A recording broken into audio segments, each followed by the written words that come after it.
Hello friends, welcome to my channel SV movie explainer. आज हम explain करने वाले हैं द ईगल। ये मूवी 2011 में रिलीज हुई थी। मूवी के स्टार्टिंग में हमें 149 एडी का टाइमलाइन दिखाया जाता है, जहाँ पे हमें ब्रिटेन में कुछ रोमन आर्मी दिखाई जाती है और इसी आर्मी में एक सोल्जर होता है जिसका नाम मार्कस होता है। मार्कस तो अब रात में सो रहा होता है, तभी उसे सोते समय कुछ अजीब सी आवाज़ आती है। इसीलिए मार्कस अब अपनी आर्मी को तैयार करता है और पूरी आर्मी को लेकर के अब उस आवाज़ का पीछा करने के लिए जंगल की तरफ चला जाता है। तभी हम देखते हैं मार्कस और उसकी पूरी टीम के ऊपर पीछे से हमला कर दिया होता है और इन लोगों के बीच एक फाइट शुरू हो जाती है, जिसमें मार्कस हमें पूरी टीम के साथ मिल करके उन लोगों को हरा देता है।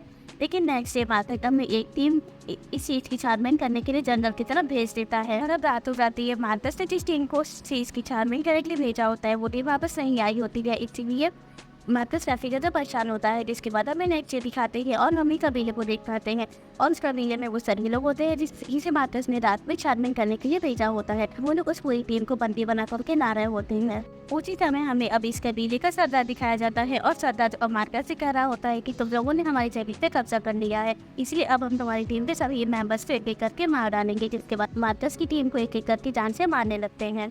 यहीं पे अब हम मार्कस को देखते हैं। मार्कस अब स्कूल ट्रबिंग से लड़ने के लिए अपने पूरी आर्मी टीम को तैयार कर देता है और जिसके बाद मार्कस की पूरी टीम और कबीले के लोगों के बीच में फाइट होने लगती है। लेकिन कबीले के लोग काफ़ी ज़्यादा ताकतवर होते हैं, इसलिए वो आर्मी के लोगों को काफ़ी ज़्यादा मार रहे हैं। अब मार्कस से मिलते हैं और मार्कस को समझ में आ गया होता है कि वो कबीले के लोगों से जीत नहीं पाएगा, इसीलिए मार्कस अब इसी कबीले के सरदार को इशारा बनाता है और उनसे मारने की कोशिश करता है। लेकिन इसी वक्त मार्कस को हम देखते हैं तो इसी जंग के बीच काफ़ी ज़्यादा जख्मी हो जाता है और मार्कस जो वहीं पे बेहोश हो जाता है। जिसके बाद हमें अब थोड़े दिन बाद का सेव दिखाते हैं और मार्कस की जब आग खुलती है तब वो अपने आप को अपने अंकल के घर पाता है, यानी कि अपने पापा के भाई के घर में होता है।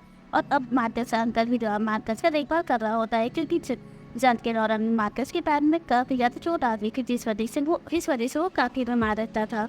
और एक दिन मार्कस का अंकल जो मार्कस को लेकर के वहीं पास में ही एक एरिना में लेकर के जाता है, जहाँ पे मार्कस अब काफ़ी सारे योद्धाओं को देखता है। वो सभी आपस में लड़ के फाइट कर रहे होते हैं और उनसे जीत रहे होते हैं।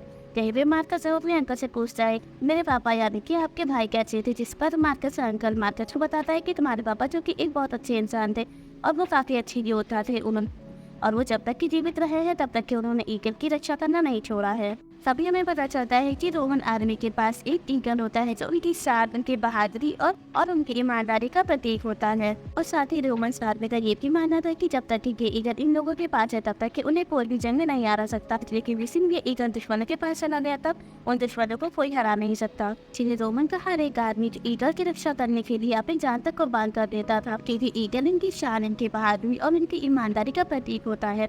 साथ ही अब मार्कस को ये भी बताता है। और जब मार्कस के पिता अपनी टीम में कमांडर थे तब वो अपने पूरी टीम के साथ नॉर्थ ब्रिटेन में गए थे, जहाँ पे वो खो गए थे और उन्हीं के साथ वो ईगल भी वहीं पे खो गया। इसलिए मार्कस ये चाहता था कि वो अब नॉर्थ ब्रिटेन में जाकर के ईगल का पता लगाए और ईगल को वापस लाए और अपने फैमिली का सम्मान बढ़ा सके।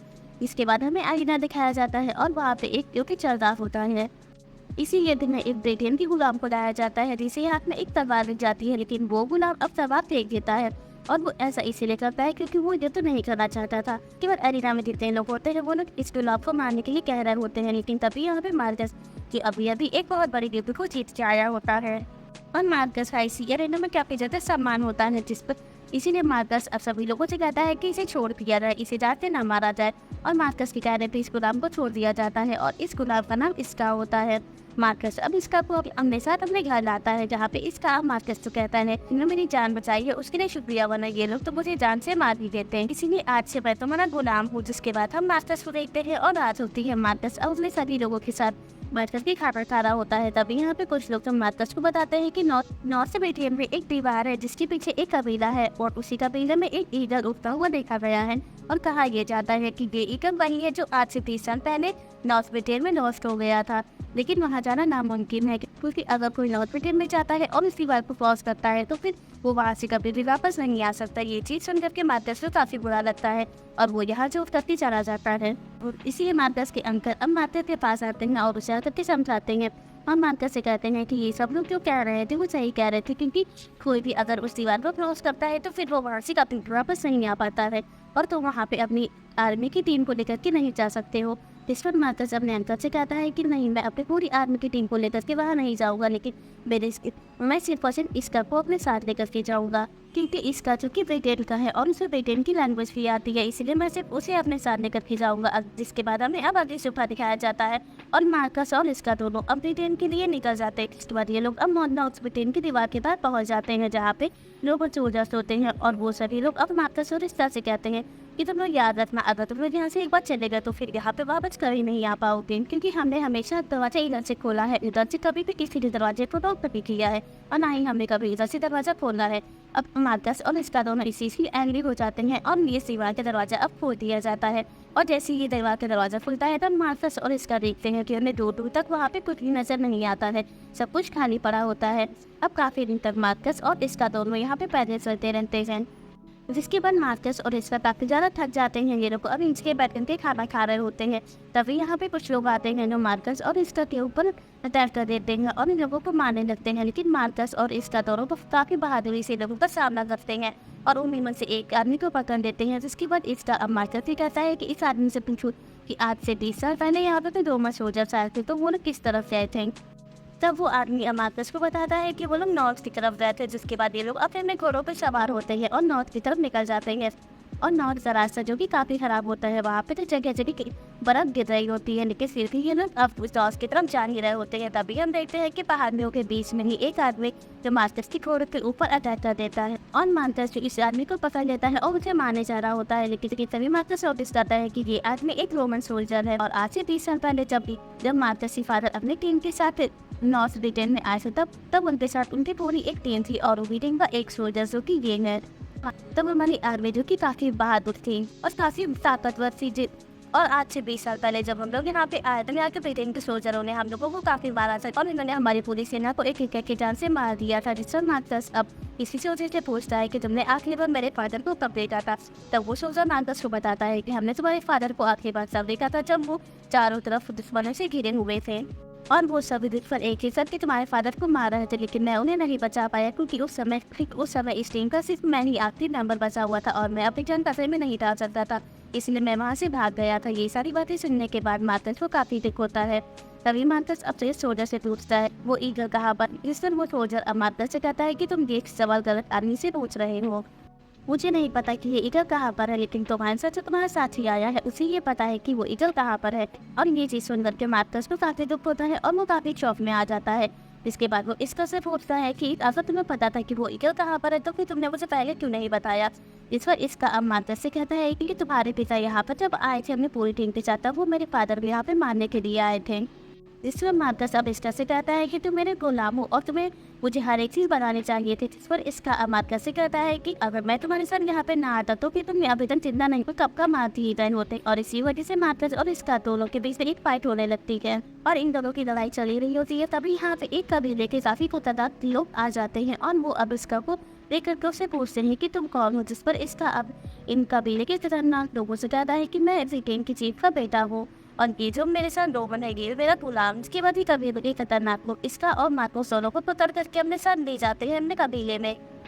यहाँ पे अब कबीले के सरदार को देख पाते हैं और ये इस खतरनाक लोग अब कबीले के सरदार को बताते हैं कि इसका जो कि ब्रिटेन के चीफ का बेटा है, इसलिए यहाँ पे इस को काफ़ी अच्छी से रखा जाता है, इसे काफ़ी अच्छी सुरक्षा दी जाती है, उसका ख्याल रखा जाता है। जबकि मार्कस को ये गुलाम की तरह ट्रीट किया जाता है और उससे सारे काम करवाए जाते हैं जैसा कि एक गुलाम से करवाया जाता है।